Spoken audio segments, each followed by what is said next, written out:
Hi friends, welcome to our channel Vaidik Pathshala. और आज हम लोग पढ़ रहे हैं मॉडर्न हिस्ट्री का सेकंड लेक्चर। ठीक है, इससे पहले वाला लेक्चर अगर आपने नहीं देखा है तो प्लीज़ प्लेलिस्ट में जाकर के चेक कर लेना। आज हम लोग देखेंगे expansion of British power in India. ठीक, मेजरली तीन जगह का हम लोग यहाँ पे देख रहे हैं, बंगाल, मैसूर, पंजाब। ठीक, देखो, जो ब्रिटिश इंडिया की हिस्ट्री है वो बहुत वास्ट है ना। और अगर आप हर चीज़ का डिटेल में जाओगे तो बहुत डीप हो जाएगा वो। अगर आप वनडे एग्ज़ाम दे रहे हो, देखो लूसेंट पढ़ने का मकसद ही ये है कि आपको सिर्फ बेसिक आना चाहिए और आप वनडे एग्ज़ाम फोकस कर रहे हो। अगर आप कोई कॉम्पिटिटिव एग्ज़ाम ऐसा कर रहे हो फोकस, जैसे कि स्टेट लेवल पीसीएस है या फिर यूपीएससी वगैरह है, तो उसके लिए ये इनफ नहीं है ना। उसके लिए ये सिर्फ समझो कि बेसिक एबीसीडी है उसकी। तो यहाँ पे जो आप पढ़ोगे वो सारे का सारा क्या है, फैक्ट्स दिए हुए हैं। ठीक है, तो आपको हो सकता है ऐसा फील हो कि जिन्होंने अच्छे तो पढ़ रखा है थोड़ा बहुत, तो उनको फील हो कि अरे यार ये तो बहुत कुछ नहीं बताया जा रहा है यहाँ पे। बट आप देखो, क्या है वो चीज़ जो वनडे एग्जाम में आती भी नहीं है। ठीक है ना, तो आप उसी हिसाब से पढ़ें। ठीक, तो स्टार्ट करते हैं आज का चैप्टर हम। सबसे पहले बंगाल के बारे में हम पढ़ेंगे। देखो, बंगाल का सबसे कहानी शुरू होती है अंग्रेजों के साथ की, कब? 1717 से, जब वहाँ मुर्शिद कुली खान को बंगाल का सूबेदार बनाया गया। ठीक है, किसने बनाया था? फारूक सियार ने बनाया था, जो मुगल एम्पायर था उस समय में। फिर बाद में फारूक सियार ने उसको उड़ीसा की भी सूबेदारी दे दी। लेकिन इसने क्या किया, पहले कैपिटल बंगाल की थी ढाका, लेकिन इसने अपना एक नई जगह बनाई, मुर्शिदाबाद। ठीक है, और वहीं पे इसने अपनी कैपिटल को स्टैब्लिश कर लिया। इसके बाद फिर इसका सन इन लॉ गद्दी पे बैठता है, शुजाउद्दीन। हम्म, हालांकि शुजाउद्दीन पहले कहा क्या था, बिहार का गवर्नर था, और उसको बिहार की गवर्नरशिप किसने दी थी? मोहम्मद शाह रंगीला ने, 1733 में। ठीक है, फिर शुजाउद्दीन के बाद आता है उसका बेटा सरफराज खान, 1739 में गद्दी पे बैठता है। ठीक है, लेकिन इसका मर्डर कर दिया जाता है। कौन मर्डर करता है इसका? अली वर्दी खान। अली वर्दी खान कौन था? वो डिप्टी गवर्नर था बिहार का। ठीक है, सरफराज खान की हत्या कर देता है अली वर्दी खान। अब जब इसने हत्या कर दी गवर्नर की, तो इसको तो सजा मिलनी चाहिए थी। लेकिन इसने क्या किया, उल्टा जो मोहम्मद शाह रंगीला एम्पेरर था, मुगल एम्पेरर, उसको 2 करोड़ रुपए दे के और अपने नाम फरमान जारी करवा लिया और सत्ता को लीगलाइज करवा लिया। ठीक है, मान्यता प्राप्त करवा लिया सत्ता की। सोचो 2 करोड़ रुपए कितनी बड़ी वैल्यू होगी उस जमाने में यार। आज भी 2 करोड़ बहुत होता है, तो मेरे को तो लगता है उस जमाने में इसने 2 करोड़ नहीं, लगभग लगभग 200 करोड़ रुपए के आसपास दे दिया, आज का हिसाब लगाया जाए तो। ठीक है, उसके बाद अलीवर्दी खान ने क्या किया, अलीवर्दी खान के टाइम पे अंग्रेज भी थे कलकत्ता में, बंगाल के एरिया में अंग्रेज भी थे और फ्रेंच भी थे, है ना, इवन डेनिश भी थे। तो इसने क्या किया, कलकत्ता में ब्रिटिशर्स को और फ्रेंच को चंद्रनगर में, दोनों जगह की जो उनकी फैक्ट्रियां थी, उनको फोर्ट बनाने से मना कर दिया, फोर्टिफाई करने से, है ना, घेराबंदी करने से मना कर दिया। ठीक, अलीवर्दी खान हो गया। अलीवर्दी खान ने कब से कब तक राज किया? 1740 से लेकर 1756 तक। ठीक है, आप सोच के देखो, बस एक ही साल पहले 1757 में तो आपका बैटल ऑफ प्लासी हो गया था, है ना। तो तब तक अलीवर्दी खां का ही राज चलता रहा। अलीवर्दी खां के बाद फिर आता है सिराजुद्दौला। उसका क्या था, ग्रैंड सन था सिराजुद्दौला। ठीक, सिराजुद्दौला ने, सिराजुद्दौला की बहुत लंबी चौड़ी कहानी है अंग्रेजों के साथ। लेकिन देखो, सबसे पहले स्ट्रेट अवे हम जो मेन कारण हुआ आपका 1757 के युद्ध के लिए, वो क्या था कि सिराजुद्दौला ने कासिम बाजार की इंग्लिश ब्रिटिशर्स की जो फैक्ट्री थी उसको सीज कर लिया था। ठीक है, और बाद में 20 जून 1756 को हम्म, फोर्ट विलियम ने भी सरेंडर कर दिया था, लेकिन बाद में रॉबर्ट क्लाइव ने उसको आज़ाद करा लिया था। ठीक, ये 1756 की बात चल रही है देखो। और ठीक एक साल बाद 20 जून 1756 को फोर्ट विलियम कब्जा कर लिया था सिराजुद्दौला ने। हाँ, और अंग्रेजों ने सरेंडर कर दिया था, लेकिन ठीक एक साल बाद ही तो हम लोग डिस्कस कर रहे थे कि 20 जून की देखो, ये कहानी है ना, कि फोर्ट विलियम्स भी अंग्रेज सरेंडर कर देते हैं सिराजुद्दौला के पास। लेकिन यही देखो आप, एक साल बाद 23 जून 1757 को फिर बैटल ऑफ प्लासी होती है, जिसमें कि ये हार जाते हैं। हारने का कारण ज़्यादातर यही था कि जो अपने इंडियंस थे, है ना, उन्होंने धोखा दे दिया था। मेन कारण तो वही था, अंदर के लोगों ने अंग्रेजों के साथ मिल गए थे और वो हार गया था बंगाल। बहुत लंबी चौड़ी कहानी है, यहाँ पे डिस्कस नहीं करेंगे। ठीक, होता क्या है कि 20 जून 1756 1756 को फोर्ट विलियम सरेंडर करता है, अंग्रेज सरेंडर करते हैं। लेकिन रॉबर्ट क्लाइव ने क्या किया, कलकत्ता घेर लिया। ठीक है, और एक तरीके से सिराजुद्दौला को फोर्ट विलियम को छोड़ना पड़ा। ठीक, फिर 2 जनवरी 1757 को ट्रीटी ऑफ अलीनगर होती है। ये आपको याद रखना, अलीनगर की ट्रीटी किस चीज के लिए हुई थी, क्योंकि देखो रॉबर्ट क्लाइव जो था वो मद्रास में था, वो मद्रास से आया था कलकत्ता। क्यों? क्योंकि फोर्ट विलियम सरेंडर कर गया चुका था, है ना। तो उनको बचाने के लिए सिर्फ वो आया था मद्रास से कलकत्ता। और जब वो आया और अपने बेइज्जती का बदला लेना चाहते थे वो, है ना, तो उन्होंने कलकत्ता में जो नवाब के लोग थे उनको कहीं ना कहीं हरा दिया था, उनके इलाकों को खाली करा दिया था। और नवाब कैपिटल कहाँ थी? मुर्शिदाबाद थी, कलकत्ता तो थी नहीं कैपिटल। तो वो एक तरीके से कलकत्ता पे पूरा कब्जा कर लिया था अंग्रेजों ने, वैसे भी अंग्रेजों का ही था। तो ट्रीटी ऑफ अलीनगर साइन होती है 2 जनवरी 1757 को। छोटी मोटी लड़ाई होती है, मतलब रॉबर्ट क्लाइव और सिराजुद्दौला के बीच में, सेना के बीच में, बड़ी लेवल की नहीं, छोटी मोटी।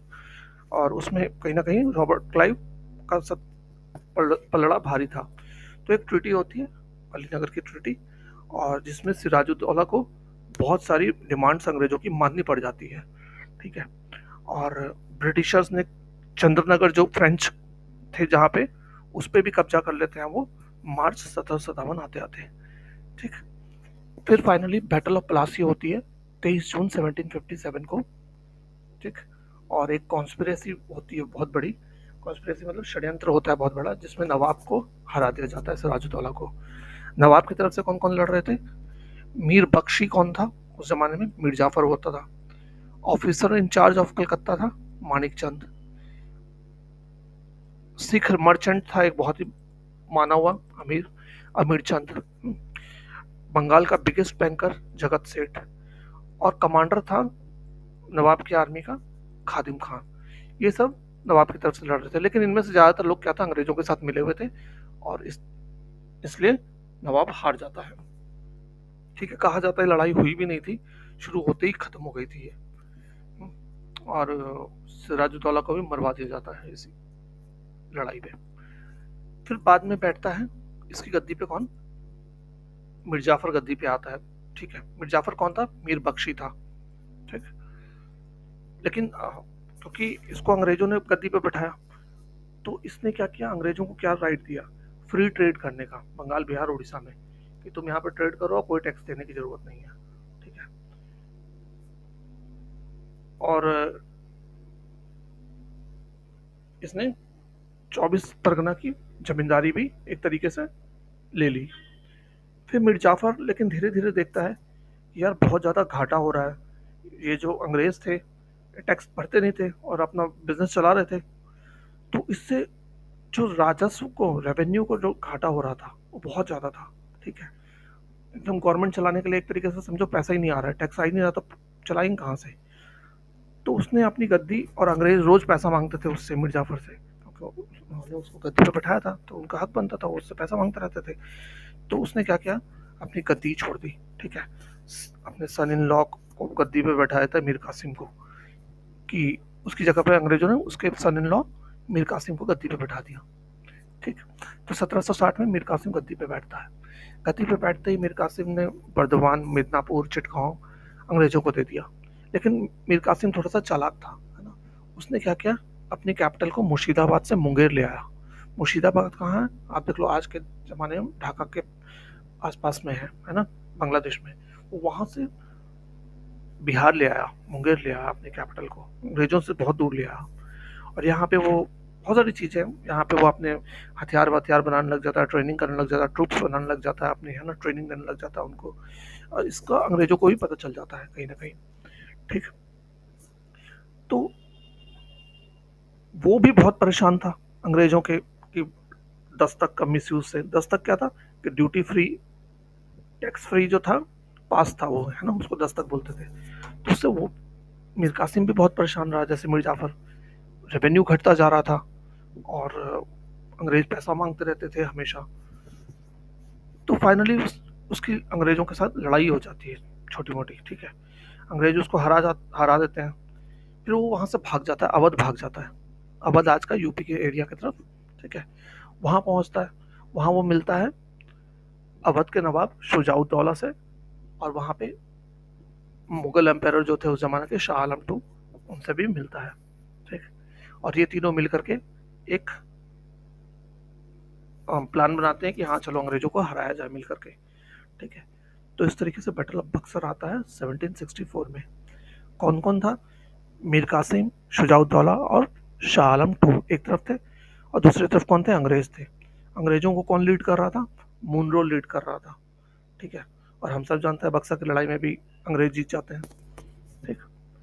तो मीर कासिम को गद्दी से हटा दिया जाता है, ठीक। और फिर से मीर जाफर को गद्दी पे बैठा दिया जाता है, जब मीर जाफर पुराना वाला था। अंग्रेजों ने देखा यार मीर जाफर को हटाया था हमने, और मीर कासिम तो उससे भी ज़्यादा उनके लिए गद्दार निकला, है ना। तो उन्होंने फिर से मीर जाफर को ही गद्दी पे बैठा दिया। तो आप देखो मीर कासिम के बाद कौन कौन गद्दी पे बैठा?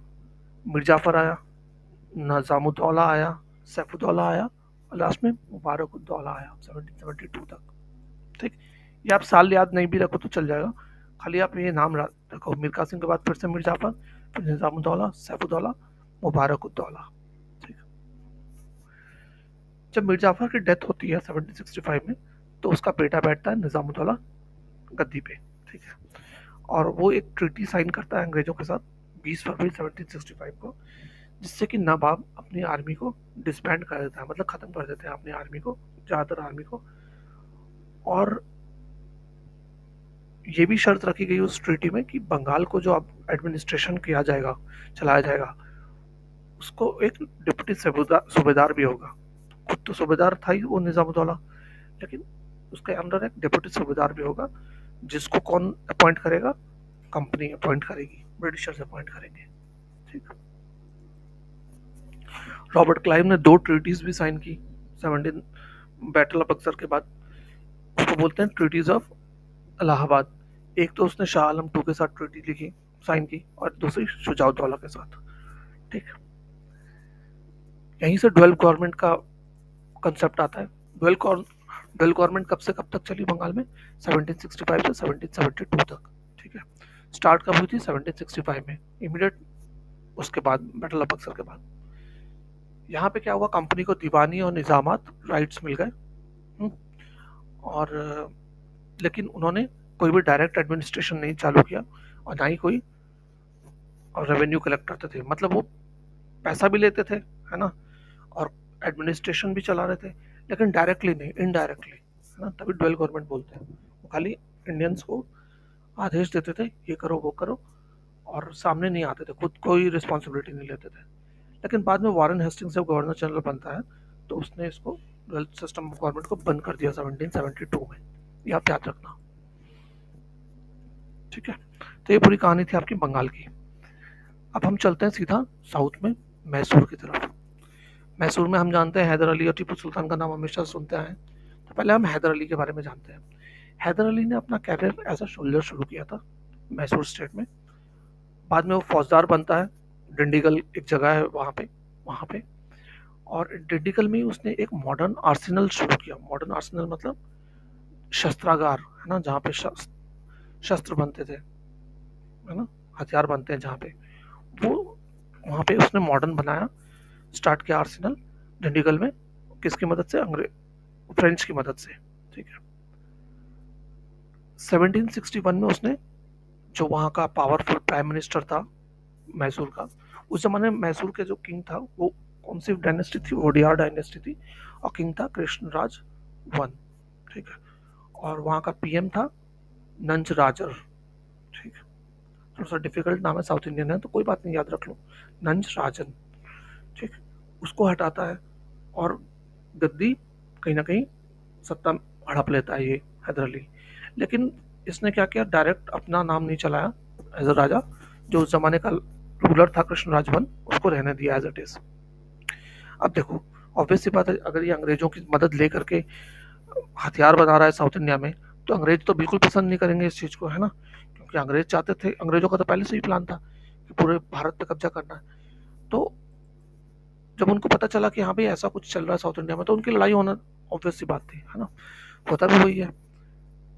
पहला एंग्लो मैसूर वार आता है 1766 में, जो 1769 तक चला। हैदर अली इसमें हारता है और हैदर अली ने अंग्रेजों को हराया, ठीक है, फर्स्ट एंग्लो मैसूर वार में। और ट्रिटी ऑफ मद्रास हुई 1769 की। अब देखो, 4 एंग्लो मैसूर वार हुए हैं और चारों ट्रिटी आपको याद रहनी चाहिए, ठीक है। सबसे पहले ट्रिटी, ट्रिटी ऑफ मद्रास 1769। पहला एंग्लो मैसूर वार कब से हुआ था? 1766 से 69 तक। सेकंड एंग्लो मैसूर वार 1780 से लेके 84 तक, 10 साल बाद हो रहा है, ठीक है ना। वॉरेन हेस्टिंग्स ने फ्रेंच पोर्ट माहे पे अटैक किया, ठीक है, जो कि माहे कहाँ था?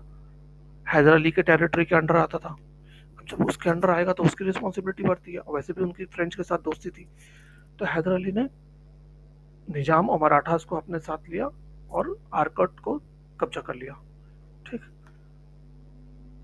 1781 में क्या होता है? हैदर अली को हरा देता है आयरकूट करके एक ऑफिसर था पोर्टो नोवो में, ये याद रखना आप है। पोर्टो नोवो में हैदर अली हारता है। कौन था, किसके अंडर में थे अंग्रेज? आयरकूट के अंडर में, ब्रिटिशर्स। और हैदर अली की यहीं डेथ भी हो जाती है। सेकंड एंग्लो मैसूर वार में दौरान हैदर अली की डेथ हो जाती है। जब इसकी डेथ होती है तो इसका बेटा टीपू सुल्तान गद्दी संभालता है 1782 में। तो किस कब डेथ होती है हैदर अली की? 1782 में, मतलब 1761 से लेकर 1782 तक उसने राज किया, ठीक है। 1782 में गद्दी पे बैठता है टीपू सुल्तान। तब सेकंड एंग्लो मैसूर वार चल ही रहा था और उसने कंटिन्यू भी किया उसको, ठीक है। फिर फाइनली 1784 में ट्रीटी ऑफ मैंगलोर होती है और सेकंड एंग्लो मैसूर वार खत्म हो जाता है। और ये कहीं ना कहीं मतलब टाई टाइप में रहा था सेकंड एंग्लो मैसूर वार, है ना। ना जीते ना हारे, कुछ कुछ अंग्रेज जीते, कुछ टीपू सुल्तान वगैरह जीते थे, ठीक है। तो ये कहीं ना कहीं बैलेंस्ड रहा। फिर थर्ड एंग्लो मैसूर वार होता है 6 साल बाद 1790 में, 2 साल चलता है 1792 में। इसमें क्या होता है कि अंग्रेजों ने मराठा और निजाम को अपनी तरफ मिलाया, ठीक है। कॉर्नवालिस ने पहले बैंगलोर पे कब्जा किया। फिर ट्रीटी ऑफ श्रीरंगपट्टनम होती है 1792 में। और ये वार खत्म होता है थर्ड एंग्लो मैसूर वार, और टीपू सुल्तान को अपनी आधी टेरिटरी देनी पड़ जाती है अंग्रेजों को। बहुत बुरी तरीके से हार होती है टीपू सुल्तान की। तो आप देखो कौन कौन सा वार हुआ है। फर्स्ट वार में ट्रीटी ऑफ मद्रास, सेकंड में ट्रीटी ऑफ मैंगलोर, थर्ड में ट्रीटी ऑफ श्रीरंगपट्टनम। साल कौन सा था? पहला वाला 1769, दूसरा वाला 1784, तीसरा वाला 1792, और अब फोर्थ फाइनल मैसूर वार हो रहा है 1799 में। लॉर्ड वेल्सली जो था, देखो लॉर्ड वेल्सली जो था उसने सब्सिडरी अलायंस की पॉलिसी लाया था, है ना। उसने टीपू सुल्तान को बोला भी कि तुम सब्सिडरी अलायंस के तहत हमारे अंडर आ जाओ, लेकिन टीपू सुल्तान ने इस चीज़ को मना कर दिया। तो जब मना कर दिया तो उन्होंने फिर अटैक किया टीपू सुल्तान पे, और इसी फोर्थ एंग्लो मैसूर वार में ही टीपू सुल्तान की डेथ हो जाती है लड़ाई करते करते, ठीक है। तो टीपू सुल्तान पहला ऐसा इंडियन रूलर था जिसको समझ में आ गया कि अगर आपको मिलिटरली स्ट्रांग होना है तो आपकी इकोनॉमी भी स्ट्रांग होनी चाहिए, ठीक है। इसने एम्बेसीज भी इस्टेब्लिश की टिप्पू सुल्तान ने, फ्रांस, टर्की, ईरान में। ये आप याद रखना, हाँ, क्वेश्चन आ जाता है कि कौन सा ऐसा एम्पायर था जिसने एम्बेसीज इस्टेब्लिश की थी, पहले आ रखा है ये एसएससी में। तो फ्रांस, टर्की, ईरान में टिप्पू सुल्तान ने की थी, नाम याद रखना आप, हाँ। फिर इसने ट्री ऑफ लिबर्टी भी लगाया था अपनी कैपिटल श्रीरंगपट्टनम में, ये भी याद रखना। और उसके बाद फिर था जैकोबिन क्लब भी, इसने जैकोबिन क्लब का भी ये मेंबर था, ठीक है। ये याद रखना आप। क्या क्या? ट्री ऑफ लिबर्टी लगाया था इसने अपने कैपिटल श्रीरंगपट्टनम में, और जैकोबिन क्लब में ये मेंबर भी था, ठीक। तो ये सारी चीजें हैं, और इस तरीके से आपका मैसूर की भी कहानी हमने खत्म कर ली। अब हम चलते हैं पंजाब की तरफ, ठीक है। पंजाब में क्या चल रहा था? देखो पंजाब में क्या था, सिख्स बहुत ज़्यादा थे, है ना, आज भी हैं। और पंजाब सिर्फ आज का पंजाब नहीं था, पाकिस्तान वगैरह का भी एरिया जो था पाकिस्तान में जो था वो भी पंजाब में ही आता था। तो सिखों के 10वें और लास्ट गुरु कौन थे? गुरु गोविंद सिंह थे। उन्होंने जो उनके रिलीजियस सेक्ट था, है ना, जो पूरा रिलीजियस उनकी पूरी कम्युनिटी थी, उसको एक मिलिट्री ब्रदरहुड में बदला उन्होंने, है ना। मिलिट्री की ट्रेनिंग दी अपने लोगों को ताकि वो अपना डिफेंस कर सके, क्योंकि उस जमाने में नादिर शाह, अहमद शाह अब्दाली काफ़ी ज़्यादा अटैक कर रहे थे इंडिया में, है ना। तो उनको लगा कि अगर हमें अपनी सुरक्षा करनी है, अपने आप को बचाना है, तो हमें मिलिटरली स्ट्रांग होना पड़ेगा। तो उन्होंने अपने आप को मिलिटरली स्ट्रांग बनाया। ठीक है। फिर हमारे सामने आते हैं महाराजा रंजीत सिंह जी, जिनका रूल चला 1792 से लेके 1839 तक। ठीक है, काफ़ी लंबा चला, ऑलमोस्ट कितने, 9, 8 और 39, 47 ईयर के आसपास हो गया उनका रूल, है ना। तो उन्होंने एक तरीके से सिख रूल की फाउंडेशन रखी पंजाब में, महाराजा रंजीत सिंह ने। ठीक है। उनका जन्म कहाँ हुआ था? पाकिस्तान में एक जगह गुजरावाला, वहाँ पे 1780 में जन्म हुआ था। और उन्होंने लाहौर को अपनी कैपिटल बनाई 1799 में। फिर उन्होंने अमृतसर जीता 1802 में, उसके बाद लुधियाना, फिर लगातार जीतते रहे एरिया, कांगड़ा, मुल्तान, कश्मीर, हजारा, बन्नू, देर आज़ाद, पेशावर। ठीक, इस तरीके से उन्होंने पूरा बड़ा सा पंजाब को यूनिफाई किया अपने अंडर। और 1839 में उनकी डेथ हो जाती है। तो देखो यहाँ पे एक इम्पॉर्टेंट क्वेश्चन ये पूछ देते हैं कि रंजीत सिंह के सक्सेसर्स के नाम पूछ लेते हैं ना। तो सक्सेसर कौन थे? सबसे पहले खड़क सिंह, फिर नौनिहाल सिंह, शेर सिंह और दलीप सिंह लास्ट में आते हैं 1843 से लेकर 49 तक। अब जो अंग्रेजों के साथ लड़ाई होती है ना उनकी, वो मेनली दलीप सिंह के राज में ही होती है 1843 से 49 के बीच में। ठीक है। पहला एंग्लो मैसूर वॉर हम देखेंगे 1845 से 46, दलीप सिंह के राज में हो रही है। क्यों हुई, क्या हुई, बहुत लंबी चौड़ी कहानी है, वो छोड़ो। आप सिर्फ ये याद रखो कौन से साल में हुई थी और क्या मेजर चीज थी, कौन से ट्रिटी से ये रुका था, ये मेजर चीज है आपकी याद रखने की। ठीक है। देखो, सिख 4 जगह पे लड़ाई हुई थी, 4 प्लेसेस में, ये चारों जगहों का नाम आपको याद रहना चाहिए। ठीक। चारों जगह पे सिख्स हार जाते हैं अंग्रेजों से। कौन कौन से 4 बैटल हुई? मुडकी, फिरोज शाह, आलीवाल और सुबराव। कौन से? मुडकी, फिरोज शाह, अलीवाल और सुबराव, 4 जगह में लड़ाई हुई, चारों जगह हार जाते हैं अंग्रेज, ब्रिटिश सिख। और बाद में ट्रीटी ऑफ लाहौर होती है 1846 में, जिससे कि फर्स्ट एंग्लो सिख वॉर खत्म होता है। पहली बार यहाँ पे एक ब्रिटिश रेसिडेंट आता है रहने के लिए, जिसका नाम क्या था? Sir Henry Lawrence. ये आपको याद रखना है। ठीक है। फर्स्ट रेसिडेंट कौन है? Sir Henry Lawrence. फिर सेकंड एंग्लो में सिख वॉर होता है 1848 से 1849 के बीच में। डलहौजी की पॉलिसी थी एनेक्सेशन की, है ना, पॉलिसी ऑफ लैप्स की, डॉक्ट्रिन ऑफ लैप्स की पॉलिसी थी ना, जिसके तहत उसने, देखो, सतारा को हड़पा था, आपका झांसी की रानी का राज को हड़पा था, नागपुर को हड़पा था, ऐसे कई जगह को हड़पा था उसने, है ना, लखनऊ वगैरह, अवध वगैरह। तो वही पॉलिसी ये यहाँ भी लागू करना चाहता था। दोनों के बीच में लड़ाई छिड़ गई, है ना, यही मेन कारण बन गया लड़ाई का। तो लेकिन वही अंग्रेज जीत जाते हैं और इस बार चीफ कमिश्नर ऑफ पंजाब बनाया जाता है किसको? सर जॉन लॉरेंस को। जॉन लॉरेंस कौन थे? हेनरी लॉरेंस के भाई थे। ठीक है। चलो, तो ये आपका एक्सपेंशन का छोटा सा एक तरीके से रिव्यू है आपका, है ना, समरी है पूरी अंग्रेजों की। बहुत डिटेल में कहानियां तो हैं, लेकिन आप इतना भी जान लो तो बहुत हो जाएगा। अब एक छोटा सा फैक्ट और आपको याद रखना है जो बहुत ही इंपॉर्टेंट है। अब देखो, किंगडम याद रखो कब अनेक्स हुआ और फाउंडर कौन था ये याद रखना। जैसा बंगाल का नवाब कौन था सबसे पहले, जो मेजर शुरू हुआ, उससे पहले भी थे गवर्नर, लेकिन नवाब बना कौन सबसे पहले? बंगाल का मुर्शद कुली खान। ठीक है। एनेक्सेशन बंगाल का कब होता है? ट्रीटी ऑफ इलाहाबाद के बाद, बक्सर के बाद 1765 में अंग्रेजों ने जीत लिया था। मराठा कन्फेडरेसी किसने फाउंड की? बालाजी राव भन ने। अंग्रेजों के अंडर कब चले गए? 1801 में सब्सिडरी अलायंस के तहत। ये याद रखना बहुत जरूरी है, एनेक्सेशन कब हुआ इनका, है ना। ये फाउंडर नहीं भी याद रहे तो कोई बात नहीं, एनेक्सेशन किस साल हुआ वो याद रखना आप। ठीक है। नवाब ऑफ कार्नेटिक यारकोट कौन थे फाउंडर? सदातुल्ला खान, 1801 में ही सब्सिडरी अलायंस हुआ। नवाब ऑफ अवध मीर मोहम्मद अमीन सादत खां। सादत खां भी याद रखोगे तो भी याद रहेगा आपको। सादत खान बुरहानुल मुल्क भी बोलते हैं इसको। ठीक है, नवाब ऑफ अवध कौन था फाउंडर? सादत खां बुरहानुल मुल्क। ये भी 1801 में सब्सिडरी अलायंस में जाता है ये। ठीक है, बाद में एनेक्स कर लेते हैं। डलहौजी ने 1856 में इसको एनेक्स भी कर लिया था अवध को, वो भी याद रख लो। निज़ाम ऑफ हैदराबाद चिंकलीज खान, निज़ामुल मुल्क जिसको बोला जाता था, 1798 में सब्सिडरी अलायंस में चले जाते हैं। सबसे पहले सब्सिडरी अलायंस किसने साइन किया था? हैदराबाद नहीं किया था, निज़ाम ऑफ हैदराबाद नहीं किया था। ये भी एक इंपॉर्टेंट क्वेश्चन आप याद रखना। ठीक है, 1798 में, 98 में। मैसूर कब आता है? फाउंड किसने किया था? हैदर अली ने। और सब्सिडरी अलायंस में कौन कब आया? 1799 में, जब फोर्थ एंग्लो मैसूर वार पे हार जाता है ना, तो टिपू सुल्तान के बेटे ने साइन कर लिया था।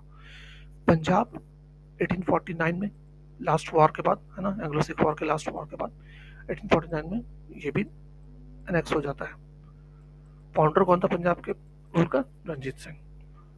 ठीक, तो इस तरीके से पूरा आपका एक समरी टाइप में है, जो आपको ज़्यादातर एग्जाम्स में बहुत हेल्पफुल होगी। तो थैंक्स फॉर वॉचिंग, मिलते हैं अगले वीडियो में। जय हिंद।